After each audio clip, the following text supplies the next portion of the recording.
गुरु प्यारी साध संगत जी को प्यार भरी राधा स्वामी जी सभी संगत से विनती है कि आप साखी को अंत तक जरूर सुने और कमेंट बॉक्स में राधा स्वामी जी लिखे। संगत जी, इस सच्ची साखी को ध्यान से सुने, क्योंकि ये केवल साखी नहीं है बल्कि हर उस जीव की करुण पुकार है जो अंदर से अकेला हो चुका है और बाहर की दुनिया की हर रोशनी मिट्टी हो गई हो उसके लिए। जब सांसें थमने को हों और दुनिया वालों ने हाथ खड़े कर दिए हों, तब केवल एक आवाज बाकी रह जाती है। वो आवाज है सद्गुरु के नाम की। और इसी साखी में हम बात करेंगे एक ऐसे इंसान की जिसने जिंदगी भर कुछ नहीं किया था सिवाय अपने दिल के दर्द को दबाने के और दुनिया के झमेलों में उलझने के। उसने कभी किसी मंदिर की तरफ नहीं देखा था, न किसी पूजा की रीति जानता था, न किसी तीर्थ में कभी कदम रखा था। वो तो बस एक साधारण सा आदमी था जिसकी जेब में पैसे नाम के कुछ थे और दिमाग में चिंता के पहाड़, और जिसके हाथों में ना तो माला थी न कोई किताब, लेकिन उसके भीतर एक खालीपन था जिसे भरने की कोई दवा उसे नहीं मिलती थी। वो दवा न तो डॉक्टर दे सकता था और ना ही दुनिया का कोई धनवान। वो दवा थी असल में एक अटूट सहारे की तलाश जो उसे बिना शर्त बचा सके। और जैसे जैसे उसकी उम्र ढलती गई वैसे वैसे उसकी बेचैनी बढ़ती गई, क्योंकि अब उसे लगने लगा था कि मौत का साया उसके सिर पर मंडरा रहा है। लेकिन वो साया भी उसे डराता नहीं था जितना ये सोचकर डर लगता था कि इस जिंदगी में मैंने कोई असली मायने हासिल नहीं किया। सिर्फ कमाया, खाया, सोया और कल के बारे में सोचता रहा, और उस कल का अंत कहीं नहीं था। और फिर एक दिन वो अचानक गिर पड़ा अपने ही घर के आंगन में, और कोई नहीं था उसके पास उस वक्त सिवाय चार दीवारों के। उसकी सांसें तेज हो गईं, दिल धक धक करने लगा, हाथ पैर ठंडे पड़ने लगे। उसने चीखने की कोशिश की, लेकिन आवाज गले में अटक गई। और तब उसे याद आया वो बात जो उसने बहुत साल पहले किसी बुजुर्ग से सुनी थी, कि इंसान के मरने से पहले उसके भीतर एक दरवाजा खुलता है जिससे सिर्फ सद्गुरु ही गुजर सकते हैं अगर वो उन्हें पुकारे। तब उसकी आंखों में आंसू नहीं थे, बल्कि एक अनोखी प्यास थी। प्यास उस सत्ता की जो कभी बुझती ही नहीं बल्कि हर बूंद में समंदर बना दे। उसने बस अपनी जीभ हिलाई और मन ही मन कहा, सद्गुरु बचा लो, नहीं तो मैं डूब जाऊंगा इस अंधेरे में। और बस इतना कहना था कि उसके आसपास की दीवारें गायब होने लगीं, जैसे कोई पर्दा उठ रहा हो। और उसे महसूस हुआ कि उसके भीतर कोई रोशनी दस्तक दे रही है। रोशनी नहीं, बल्कि एक शब्द, एक अनहद धुन जो बिना कानों के सुनाई दे रही थी। और उस धुन में वो सब कुछ था जो उसने कभी खोया था। अपना बचपन, अपनी मासूमियत, अपनी माँ की गोद का सुकून, सब कुछ वापस लौट रहा था। लेकिन इस बार बिना किसी दर्द के, बिना किसी शिकवे के, बस एक शुद्ध एहसास के रूप में। उसने देखा कि उसके सामने कोई खड़ा है, न रूप है न रेखा, न कोई चेहरा है न कोई बाना। बस एक मिठास घुली हुई है उस हवा में जो उसके सीने में उतर रही है। और उसी मिठास ने उसकी सांसों को थाम लिया। उसकी धड़कनें अब डर से नहीं बल्कि एक अजीब से उत्साह से भर गईं, जैसे मरना ही कोई मरना नहीं बल्कि एक नए जन्म का द्वार हो। और उस द्वार पर खड़ा हो वो सद्गुरु जिसे उसने कभी नहीं देखा, कभी नहीं जाना, लेकिन जिसकी पुकार उसकी रगों में बसती थी अनजाने में। उसने फिर पुकारा। अब तो आवाज भी साफ आ रही थी, सद्गुरु तेरी शरण में हूं। मैंने कुछ नहीं किया जीवन में, न साधना की, न सुमिरन किया, न कोई जप किया, न कोई तप, बस खाली हाथ हूं और डूबता हुआ हूं। क्या तू फिर भी मुझे बचाएगा? और उसी पल उसे आवाज आई, आवाज बिना शब्दों की, बिना भाषा की, लेकिन जैसे कोई हाथ उसके सिर पर रख दे और कहे, मैं तेरे पास हूं, मैं हमेशा तेरे पास था। तू भटकता रहा बस ये समझने में कि मैं दूर हूं। मैं तेरे हर दर्द में तेरे साथ था, तेरे हर सुख में तेरा साथी था। तूने कभी पुकारा नहीं, पर आज तूने पुकारा तो देख, मैं आ गया। और उस आदमी की आंखों से जो आंसू निकले वो इस दुनिया के किसी भी आंसू से अलग थे। वो आंसू नहीं थे, बल्कि जीवन की सारी स्याही घुलकर सफेद हो रही थी। हर पाप का बोझ, हर गलती का दंश, हर रात की बेचैनी, सब कुछ धुलता जा रहा था उस एक पुकार में। और उसे समझ में आने लगा कि असली मोक्ष कोई बाहर नहीं बैठता, न किसी पहाड़ पर, न किसी नदी के किनारे, बल्कि वो मोक्ष तो उसी की भीतरी चुप्पी में दबा पड़ा था जिसे उसने खोलना ही नहीं जाना। अब उसने पूरी शिद्दत से सद्गुरु का नाम लिया, बार बार, हर सांस के साथ, हर धड़कन के साथ। और वो धीरे धीरे महसूस करने लगा कि उसकी रूह अपने शरीर से हल्की हो रही है, जैसे कोई पिंजरा खुल गया हो और पंछी उड़ने को आजाद हो। लेकिन इस उड़ान में कोई दिशा नहीं थी, बस एक एहसास था कि अब सब कुछ ठीक है, सब कुछ वैसा ही है जैसा होना चाहिए। और फिर अचानक उसकी नजर अपने ही शरीर पर पड़ी, जो जमीन पर पड़ा था, बेजान। सांसें थम चुकी थीं, लेकिन उसे कोई गम नहीं था। वो खुद अब वो शरीर नहीं था। वो तो अब एक रोशनी था, एक बेहद कोमल सी रोशनी, जो बिना डरे बिना थके आगे बढ़ रही थी। और उस रोशनी का रास्ता दिखा रहा था कोई और, कोई जिसके कदमों में सारे ब्रह्मांड का संगीत बजता था। और उसने अंदर ही अंदर जाना कि यही है असली जीवन। बाकी सब तो बस एक सपना था, एक लंबा सा सपना जो टूटते ही असली जागरण शुरू होता है।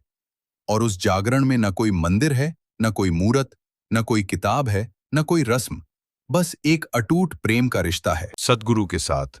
और यही रिश्ता उसे ले गया उस पार, जहां न कोई डर है, न कोई मौत, न कोई बीमारी, न कोई बुढ़ापा। और जब वो उस पार पहुंचा तो मुड़कर देखा भी नहीं, क्योंकि उकसुच बाचे ही नुका था।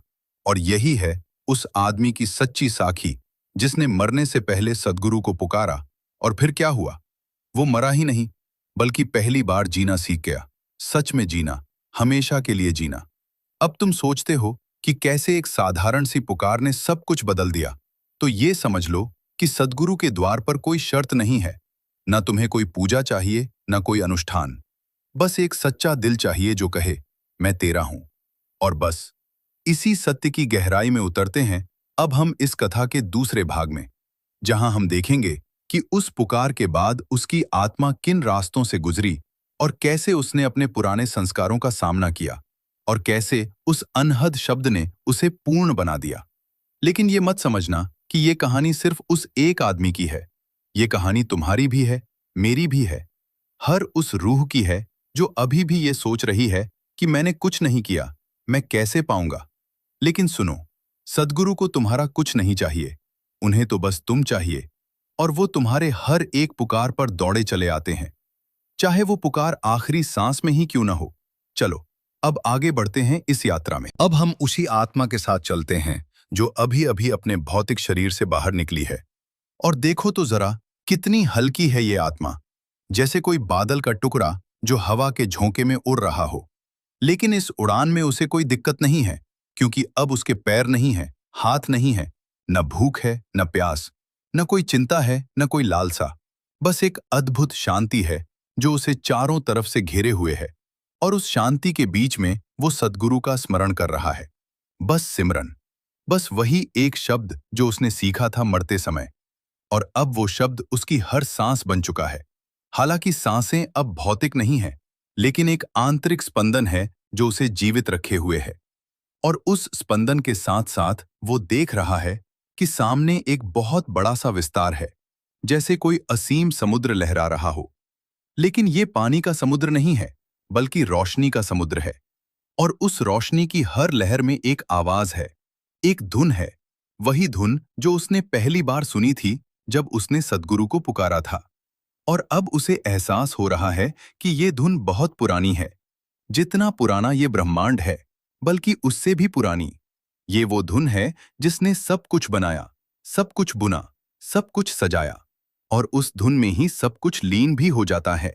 और वो समझ गया कि अब उसे कहीं जाना नहीं है, न कोई स्वर्ग ढूंढना है, न कोई मुक्ति पानी है, क्योंकि वो पहले से ही उस धुन में समाया हुआ है। और यही सद्गुरु की सबसे बड़ी दया है कि वो अपने भक्त को पहचान दिला देते हैं कि तू कभी अलग था ही नहीं, तू तो हमेशा से इसी शब्द में बसता था। बस तूने बाहर की दुनिया के शोर में खुद को खो दिया था। और अब जब वो शोर बंद हो गया तो तू सुनने लगा असली संगीत। और यही संगीत है जिसे हम सत्संग कहते हैं। न कोई व्याख्यान, न कोई प्रवचन, बस सद्गुरु के शब्द की मिठास जो बिना बोले सब समझा देती है। और उस आत्मा ने देखा कि उसके चारों तरफ और भी कई आत्माएं हैं, कुछ बहुत रोशन, कुछ धुंधली, लेकिन सब एक ही दिशा में बढ़ रही हैं, बिना किसी धक्का मुक्की के, बिना किसी होर के, बस एक शांत प्रवाह में। और उन सब के भीतर एक ही नाम गूंज रहा है, सतगुरु, सतगुरु, सतगुरु। और वो सोचने लगा कि काश मैंने जिंदगी में ये नाम लिया होता, काश मैंने हर सुबह इसी नाम से शुरू की होती, हर शाम इसी नाम से खत्म की होती, तो मेरी जिंदगी कितनी अलग होती।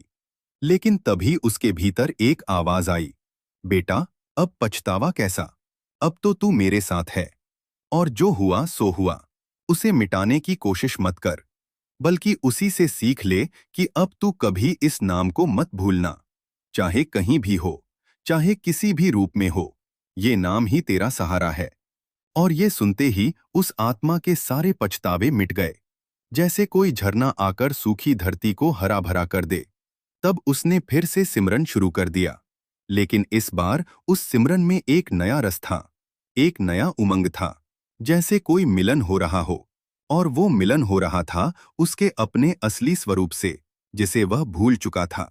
और धीरे धीरे उसे दिखने लगा कि ये सारा नजारा सिर्फ एक प्रारंभिक चरण है, इसके आगे और भी गहराई है, और भी सूक्ष्मता है, जहां जाने के लिए उसे और अधिक सिमरन की आवश्यकता है। अभी तो बस उसने द्वार देखा है, अंदर अभी बहुत कुछ है। और जैसे जैसे वो सतगुरु के नाम को दोहराता जा रहा था, वैसे वैसे वो रोशनी और तेज होती जा रही थी, और वो रोशनी उसे अंदर खींच रही थी, एक ऐसी गुफा में जहां न कोई दीवार है, न कोई छत, बस एक अनंतता है। और उस अनंतता के बीच में एक सिंहासन है, जिस पर विराजमान है वही सद्गुरु। लेकिन इस बार उनका रूप दिखाई दे रहा है, और वो रूप ऐसा है कि उसे देखते ही आंखें झुक जाती हैं।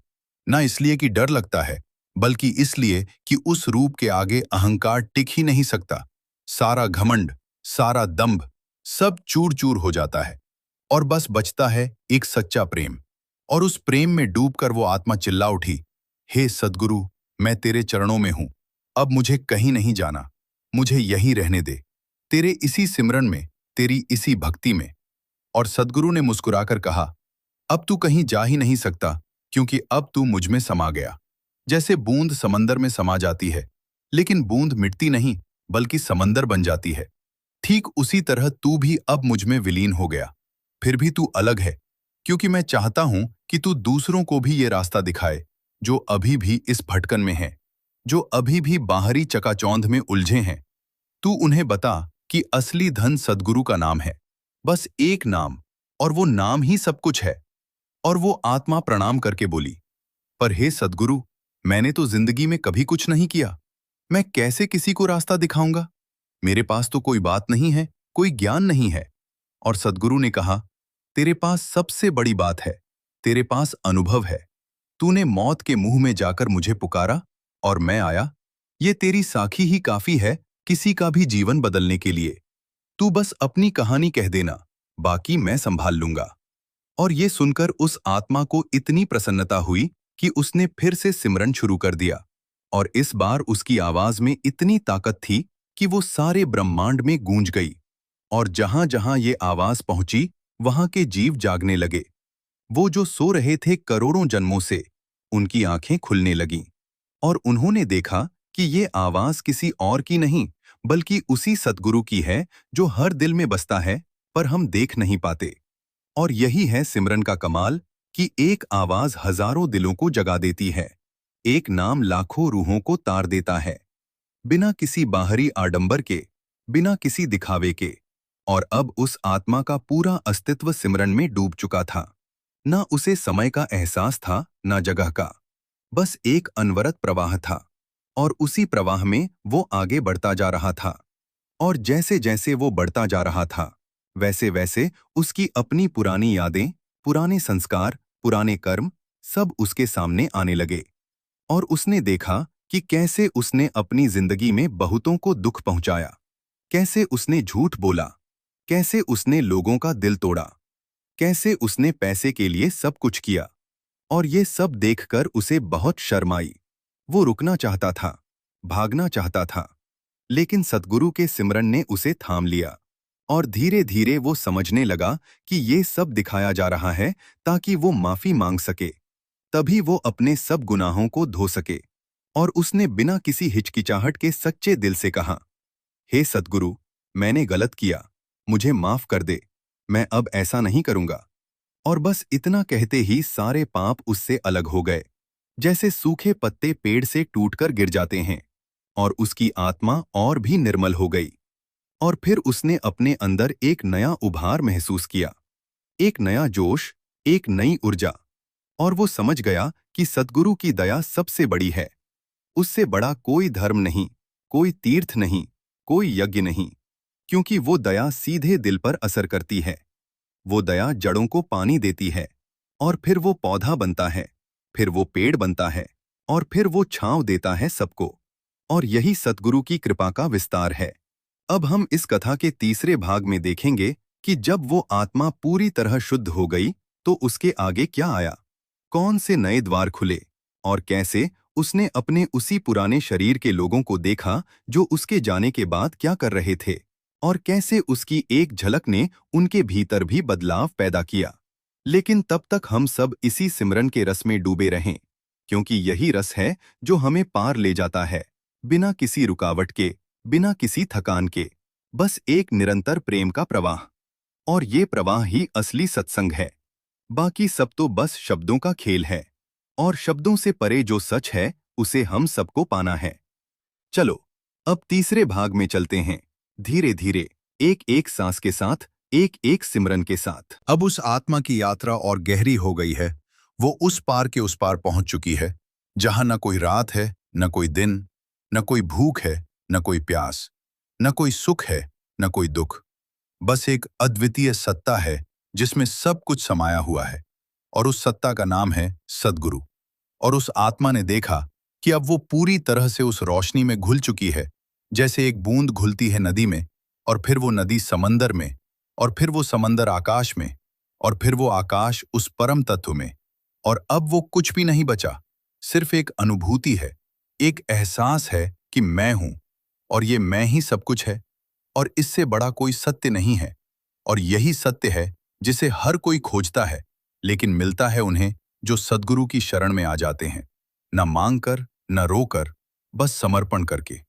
और इस समर्पण का मतलब ये नहीं कि तुम कमजोर हो गए, बल्कि इसका मतलब ये है कि तुम इतने शक्तिशाली हो गए कि अब कोई चीज तुम्हें हिला नहीं सकती। और यही शक्ति है सिमरन की, यही शक्ति है सद्गुरु के नाम की। और वो आत्मा अब पूरी तरह से इसी शक्ति में विलीन थी। तभी उसे दूर से कुछ आवाजें सुनाई दी। वो आवाजें बहुत धीमी थीं, लेकिन साफ थीं, जैसे कोई रो रहा हो, कोई पुकार रहा हो। और वो आवाजें आ रही थीं उसी दुनिया से जहां उसने अपना शरीर छोड़ा था। और वो सुन सकता था कि उसके बच्चे कह रहे हैं, पापा कहाँ चले गए, उन्होंने हमें छोड़ दिया। और उसकी पत्नी रो रही थी, तुमने मुझे अकेला कर दिया। और उसके दोस्त कह रहे थे, अरे ये तो कल ही हमारे साथ बैठा था, आज नहीं रहा। और ये सब सुनकर उस आत्मा को बहुत दुख हुआ। उसने सोचा कि मैं तो यहां हूं, बिल्कुल ठीक हूं, बल्कि पहले से कहीं ज्यादा जीवित हूं। तो ये लोग क्यों रो रहे हैं, क्यों दुख मना रहे हैं, क्यों मेरे शरीर को जला रहे हैं। और तभी सद्गुरु ने उसे समझाया, बेटा, ये लोग केवल शरीर को देखते हैं, तुझे नहीं देखते, इसलिए उन्हें दुख होता है। लेकिन तू अब शरीर नहीं है, तू तो शुद्ध चेतना है। और ये चेतना कभी मरती नहीं, कभी बुझती नहीं। ये तो हमेशा से थी और हमेशा रहेगी। तू अपने परिवार वालों के लिए कुछ कर सकता है, कैसे? सिमरन से। तू उनके लिए सिमरन कर, तेरा सिमरन उन तक पहुंचेगा और उन्हें शांति देगा। और ये सुनकर उस आत्मा ने तुरंत अपने परिवार के लिए सिमरन करना शुरू कर दिया। उसने अपने सारे प्रेम से, अपनी सारी श्रद्धा से सद्गुरु का नाम लिया, और वो नाम उसके परिवार वालों तक पहुंच गया। उसकी पत्नी ने अचानक महसूस किया जैसे कोई हाथ उसके सिर पर रख रहा हो। उसके बच्चों को लगा, असली पूजा है, यही सिमरन ही असली तप है, और यही सिमरन ही असली ज्ञान है। बाकी सब तो बस बाहरी ढकोसला है, मन का भरम है। लेकिन जब ये सिमरन अंदर उतर जाता है तो सब भरम टूट जाते हैं, और जो बचता है वो है केवल सद्गुरु, और उसके अलावा कुछ नहीं। चलो अब चौथे भाग में चलते हैं। अब वो आत्मा उस हरे भरे मैदान में बैठी थी, सद्गुरु के चरणों में, और उसके आसपास हजारों आत्माएं थी। सबके चेहरे पर एक अलग ही नूर था, एक ऐसा नूर जो बिना किसी दीपक के जल रहा था, बिना किसी तेल के, बिना किसी बाती के, बस सिमरन की आग से।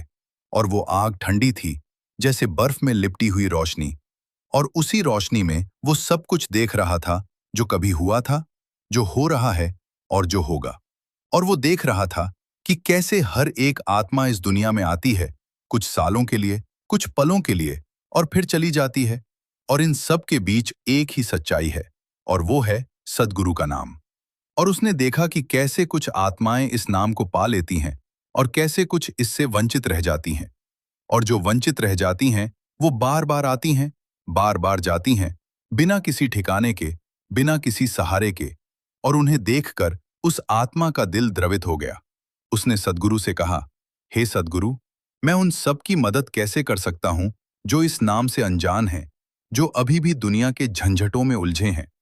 और सद्गुरु ने कहा, बेटा, तू बस उनके लिए सिमरन कर। तेरा सिमरन उन तक पहुंचेगा, धीरे धीरे, जैसे सुबह की धूप धीरे धीरे अंधेरे को चीरती है। और जिस दिन उनके अंदर थोड़ी सी भी प्यास जागेगी, उस दिन तेरा सिमरन उनका रास्ता रोशन कर देगा।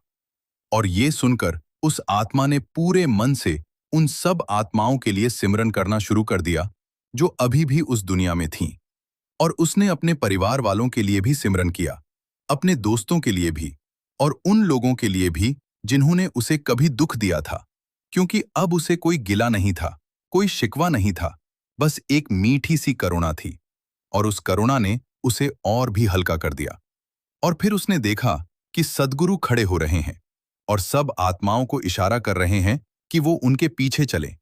और वो सब उठ खड़े हुए और चलने लगे। और वो रास्ता क्या था? वो तो सिमरन की एक पगडंडी थी, जहां हर कदम पर सद्गुरु का नाम बिखरा हुआ था। और वो नाम उनके पैरों में लग जाता था और उन्हें और भी तेज चलने की ताकत देता था। और वो चलते गए, घंटों नहीं, सालों नहीं, बल्कि उस पार के समय में जहां समय का कोई मतलब नहीं है। और अचानक उनके सामने एक विशाल द्वार आया। वो द्वार सोने का नहीं था, चांदी का नहीं था, बल्कि शब्द का बना हुआ था। और उस द्वार पर लिखा था, जो सिमरन करेगा वो पार उतरेगा, और जो नहीं करेगा वो भटकता रहेगा।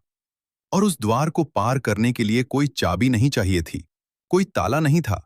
बस एक शर्त थी कि जो भी इस द्वार से गुजरे वो पूरी तरह से सद्गुरु को समर्पित हो, बिना किसी शर्त के, बिना किसी सवाल के। और उस आत्मा ने तुरंत अपना समर्पण किया और द्वार खुल गया। और जैसे ही वो द्वार खुला, उसके अंदर से इतनी तेज रोशनी निकली कि सबकी आंखें बंद हो गईं। लेकिन वो रोशनी आंखों को चुभने वाली नहीं थी, बल्कि दिल को खोलने वाली थी। और उस रोशनी में उन सब ने देखा कि सद्गुरु का असली रूप क्या है। वो रूप कोई रूप नहीं था, बल्कि एक अनंत विस्तार था, जिसमें हर आत्मा का घर था, हर दिल की धड़कन थी, हर सांस की आहट थी। और उस विस्तार में वो सब एक हो गए, जैसे कई नदियां मिलकर एक सागर बना लेती हैं। और उस सागर में कोई नाम नहीं होता, कोई जाति नहीं होती, कोई धर्म नहीं होता, बस एक अद्वितीय प्रेम होता है। और वही प्रेम है सद्गुरु, और वही प्रेम है हम सबका असली स्वरूप।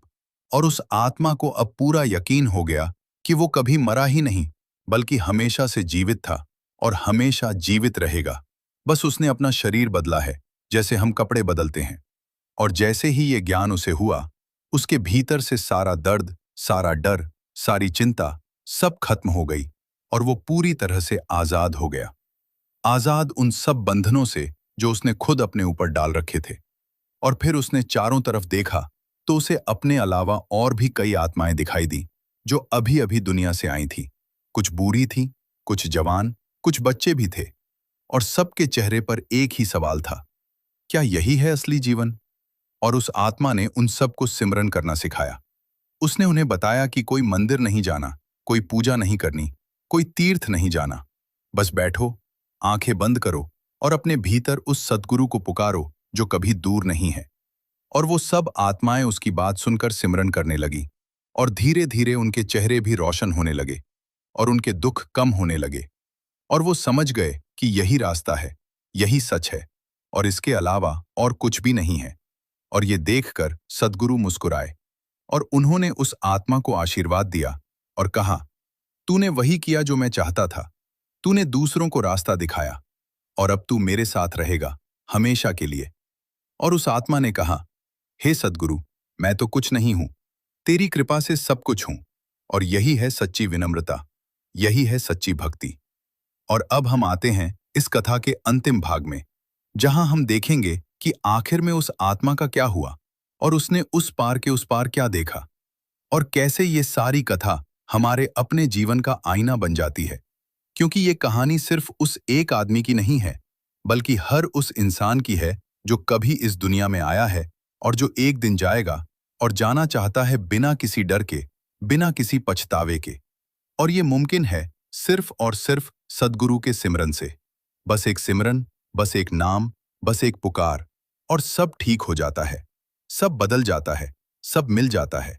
चलो अब पांचवें और अंतिम भाग में चलते हैं, और उस भाग को पढ़ते हुए हम सब अपने भीतर उसी सिमरन को बसा लें जो हमें कभी अकेला नहीं छोड़ेगा, जो हमें कभी नहीं डूबने देगा, जो हमें पार ले जाएगा इस भवसागर से, बिना किसी नाव के, बिना किसी खेवैया के, सिर्फ अपने प्रेम के सहारे। और अब हम उस आखिरी मंजिल पर पहुंच गए हैं जहां सब कुछ खत्म हो जाता है और सब कुछ शुरू हो जाता है, जहां अंत ही आरंभ है और आरंभ ही अंत। उस आत्मा ने जब उस द्वार को पार किया तो वो सीधे उस परम धाम में जा पहुंची, जिसका कोई नाम नहीं है, जिसका कोई रूप नहीं है, जिसे केवल महसूस किया जा सकता है, बयान नहीं किया जा सकता। और वहां उसने देखा कि सद्गुरु स्वयं उसके सामने खड़े हैं। लेकिन अब वो खड़े नहीं हैं, बल्कि वो हर जगह हैं, हर कण में हैं, हर सांस में हैं। और उस आत्मा ने प्रणाम किया, लेकिन अब प्रणाम करने वाला और प्रणाम लेने वाला कोई अलग नहीं था, सब एक ही थे। और उस एकता में उसे अपने सारे जन्मों का हिसाब मिल गया। उसे पता चल गया कि वो कभी एक पत्थर था, कभी एक पेड़, कभी एक जानवर, कभी एक इंसान। और हर बार वो सद्गुरु के नाम से दूर भागा, हर बार वो बाहरी चीजों में उलझा। लेकिन इस बार उसने आखिरी सांस में उस नाम को पुकारा, और वो नाम उसे ले आया इस मुकाम तक। और अब वो जानता था कि अब उसे फिर कभी जन्म नहीं लेना है, न कभी मरना है, क्योंकि अब वो खुद ही सद्गुरु के साथ एक हो चुका है। और यही एकता ही असली मोक्ष है, असली निर्वाण है, असली मुक्ति है। और ये मुक्ति बिना किसी बाहरी क्रिया के मिली है, बिना किसी यज्ञ के, बिना किसी हवन के, बिना किसी व्रत के, बस एक सच्ची पुकार से, एक सच्चे दिल से। और उस पुकार का नाम है सिमरन। और वो सिमरन है तो सब कुछ है, और वो नहीं है तो कुछ भी नहीं। और उस आत्मा ने जब ये अनुभव कर लिया तो उसकी आंखों से आंसू बहने लगे। लेकिन वो आंसू दुख के नहीं थे, बल्कि एक अद्भुत आनंद के थे। जैसे कोई बच्चा अपनी मां की गोद में सो जाए और सपने में सब कुछ पाले, और फिर उसने अपने पीछे मुड़कर देखा तो उसे वो सारी दुनिया दिखाई दी जहां वो रहता था। वो शहर, वो घर, वो गलियां, वो लोग, और वो सब उसे एक नाटक की तरह लग रहा था, जहां हर कोई अपना अपना रोल निभा रहा था, और वो खुद भी एक रोल निभा रहा था। लेकिन अब वो नाटक खत्म हो चुका था और वो अपने असली घर वापस आ चुका था। और उसने सोचा, काश मैंने इस नाटक को हल्के में लिया होता, काश मैंने इतनी गंभीरता से नहीं लिया होता, काश मैंने हर पल सद्गुरु को याद किया होता, तो ये नाटक भी सुंदर होता और हर दर्द भी एक उपहार बन जाता। लेकिन अब जो हुआ सो हुआ। अब तो बस यही है कि वो यहाँ है, हमेशा के लिए, और यहाँ से वो सबको देख सकता है, सबको महसूस कर सकता है और सबके लिए प्रार्थना कर सकता है। और उसने सबसे पहले अपने उन दोस्तों के लिए सिमरन किया जो उसके मरने के बाद उसकी संपत्ति पर लड़ रहे थे। उसने उनके लिए सिमरन किया कि उन्हें समझ आए कि ये सब मिट्टी है, ये सब धोखा है। और फिर उसने अपने परिवार के लिए सिमरन किया कि उन्हें शांति मिले। और फिर उसने उन सब अजनबियों के लिए सिमरन किया जिन्हें उसने कभी देखा तक नहीं था। और धीरे धीरे उसका सिमरन इतना विस्तृत हो गया कि उसमें पूरी दुनिया समाने लगी। और फिर उसने सद्गुरु से कहा, हे सद्गुरु, अब मैं तैयार हूं, अब जो भी तू कहे मैं वो करूंगा।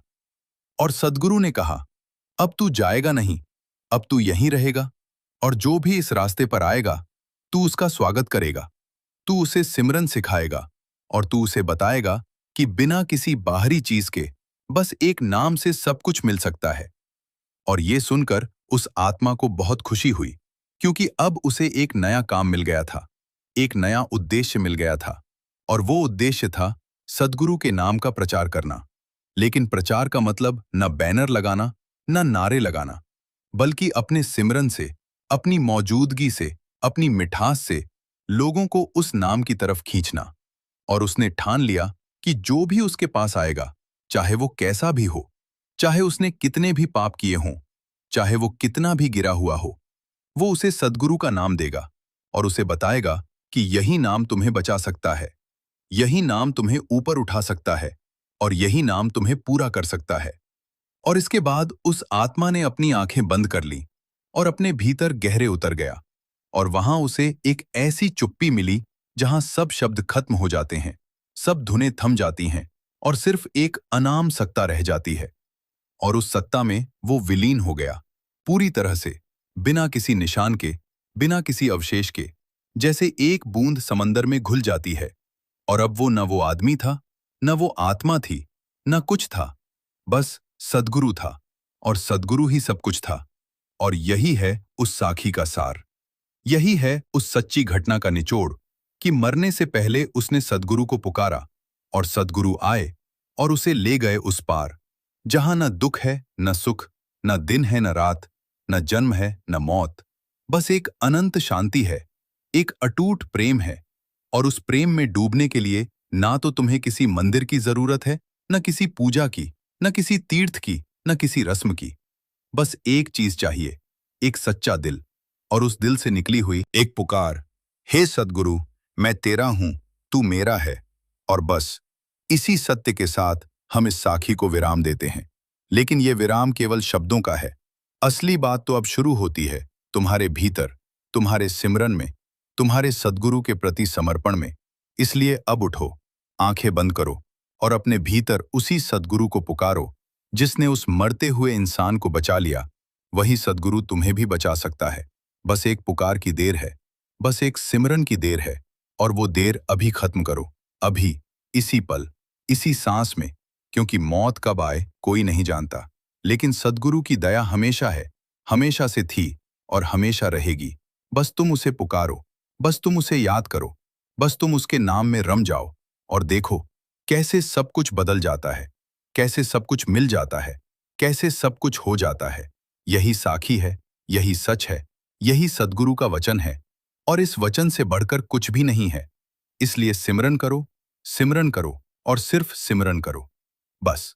संगत, अगर आपको साखी अच्छी लगी हो तो लाइक करें और कमेंट बॉक्स में राधा स्वामी जी लिखे। अपने दोस्तों और सत्संगी भाइयों को जरूर शेयर करें। राधा स्वामी जी।